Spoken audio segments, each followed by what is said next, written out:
Right bracket Chapter 6. Learning by experience. It was called their first estate. They were agents there just as much as you and I are here. They could obey the law that was given to them, or they could disobey that law. Orson Pratt, J.D. 19:316. Experience is the ability to participate, to perceive, to understand, and to gain knowledge by living through certain events. Merely being alive or conscious is the basis of gaining experience. Because a person can learn from these experiences, he is better qualified to make choices. Simply being conscious and aware of events happening around him, or to him, will give an individual positive or negative experience. Likewise, spirits in the spirit world go through a series of events giving them experience. Some choose to do good, while others select evil, i.e., God gave his children their free agency even in the spirit world, by which the individual spirits had the privilege, just as men have here, of choosing the good and rejecting the evil, or partaking of the evil to suffer the consequences of their sins. Because of this, some even there were more faithful than others in keeping the commandments of the Lord. Doc. Of Sal. Jos. FLDG. Smith, 158. Right bracket Thus, the spirits in the pre-existence had experience and made major decisions, just as people do in mortality, but reincarnationists say we must be mortals in order to have experience. Personal traits and intelligence developed our character in that pre-mortal world just as much as they do in this world. There are two basic kinds of education. One is knowledge, which fills the mind with facts and figures in math, science, business, etc. The other is an understanding learned by daily experience, which also develops our character, morality and our will. But man usually overrides the second to achieve the first. No university can provide the understanding that we gain from our experiences which contribute to building our character, feelings, and faith. This is genuine education, and we as spirits had such experiences in a pre-existent world. When a person dies and goes to the spirit world, again he is in a condition where he can have experiences, make decisions, and act upon them. It is the spirit that is alive and does the thinking and understanding. The physical body is merely the temporal covering for this spirit. It does not think, learn, decide, nor have experience. In short, then, experience begins in the pre-mortal life, continues through mortality and once again in the spirit world after death. Experience is not limited to mortality alone. We gain most of our valuable learning experiences through difficulties in both pre-mortal and mortal life. Irving Cooper wrote. Right bracket Notice how often in a tropical climate, where everything is supplied by nature to meet the wants of man, the people are backward, lazy, and relatively uncivilized. When outer circumstances are such that we are forced to think and forced to work in order to live and succeed, our growth is the most rapid. We are most favored when life is most difficult. Reincarnation, a Hope of the World, Cooper, page 19. Brigham Young expressed the value of severe difficulties when he explained why they happened to the prophet Joseph Smith. Joseph could not have been perfected, though he had lived 1,000 years, if he had received no persecution. If he had lived 1,000 years, and led this people, and preached the gospel without persecution, he would not have been perfected as well as he was at the age of 39 years. J.D. 2:7. Brigham later expounded on the value of every experience in life. There is not a single condition of life that is entirely unnecessary, there is not 1 hour's experience, but what is beneficial to all those who make it the study, and aim to improve upon the experience they gain. J.D. 9:292.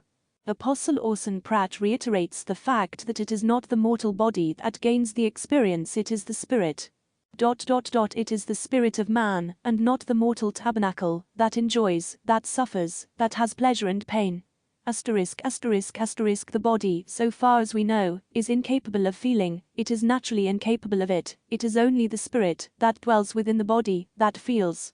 However severely the body may be injured, it is not the body that discerns that injury, but the spirit within the body that discerns it.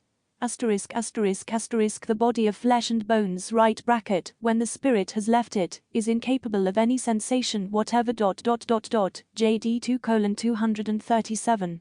Both believers and non-believers in reincarnation agree on the importance of experience. However, there is one main difference. The reincarnationist says you must keep coming back into mortality with a body in order to gain experience. The other view is that mortality is not the only place to gain experience. Below are listed 10 major reasons for believing that experience can be gained elsewhere. 1. In our pre-mortal life there were some spirits that took an active, open and rebellious position against Christ. They could think, make decisions, and even engage in warfare, and they were actually thrown out because of their rebellious stand. And there was war in heaven. Michael and his angels fought against the dragon, and the dragon fought and his angels, and prevailed not, neither was their place found any more in heaven. Rev. 12:7-8. Thus, they acquired a great experience. 2. In that pre-mortal war there were many righteous spirits also, who took an active stand for the truth and for Christ. Because of their active role in defense of righteousness, they were great and noble. And God saw these souls that they were good, and he stood in the midst of them, and he said, These I will make my rulers, for he stood among those that were spirits. And he saw that they were good, and he said unto me, Abraham, thou art one of them. Ab. 3:23. These spirits had made the right decisions and acted upon them, becoming more valiant through their experience in that warfare. 3. One of the reasons for coming into mortality is to allow each spirit to take up a body, learn to purify it, care for it, and allow it to gain its physical maturity. We came to this earth that we might have a body and present it pure before God in the celestial kingdom. TEJS, page 181. 4. The body can reach its maximum capacity in only a few years on this earth. The spirit within it will always continue to advance in learning and power. We might ask, when shall we cease to learn? I will give you my opinion about it. Never, never. Brigham Young JD 3:202. 5. Mortality is but a short time, less than the blink of an eye in all eternity. If just mortality was for gaining experience, it would be stretched out for hundreds, thousands or millions of years. The only difference between the old and young dying is, one lives longer in heaven and eternal light and glory than the other, and is freed a little sooner from this miserable wicked world. TEJS, page 197. 6. Little children who die do not have to come back into mortality again to have mortal experiences to inherit the celestial kingdom. And I also behold that all children who die, before they arrive at the years of accountability, are saved in the celestial kingdom of heaven. Joseph Smith DHC 2:381. 7. All persons who have not had a chance in mortality to hear the gospel, or experience enough for salvation, do not have to be born again. There is a salvation for all men, either in this world or the world, not worlds to come.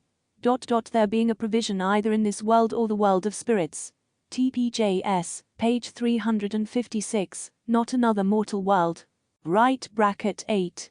Satan and 1/3 of the hosts of heaven were able to gain enough knowledge and experience in the pre-existence to prove unworthy of being born into mortality. Their judgment would have to have been based on experience. Why could they not have come to earth and kept on being reincarnated until they became more righteous? According to Brigham Young, those evil spirits are not permitted to receive tabernacles of their own, and that is their condemnation and punishment. They have been known to take possession of the bodies of men and women, and rather than to be without a body, they have entered the bodies of brutes. JD 9:332. 9. The devil said he would save all men. Jesus said there would be certain souls that would not be saved, and the devil said he could save them all. TPJS, page 357. Reincarnationists say that all men will go through mortality until they are saved or exalted. Whose plan does that resemble? Brigham Young explained, Jesus says, I will destroy death, and him that hath the power of it, which is the devil. And if he ever makes a full end of the wicked, what else can he do than entirely disorganize them, and reduce them to their native element? JD 1:275. 10. Reincarnationists say we must continue to have many mortal bodies until we have gained enough experience. However, Brigham Young said, these bodies will return to dust, but our hope and faith are that we will receive these bodies again from the elements, that we will receive the very organization that we have here. JD 553. So, with our resurrected bodies, experience continues. According to the reincarnationist, experience can be obtained only with a mortal body. On the other hand, the gospel plan clearly indicates that we have experiences in the pre-existence and spirit world after we die, as well as in mortality. The argument is presented that we must be born many times with a body in order to gain experience. But it should be remembered that it is the spirit, not the body, that gains experience.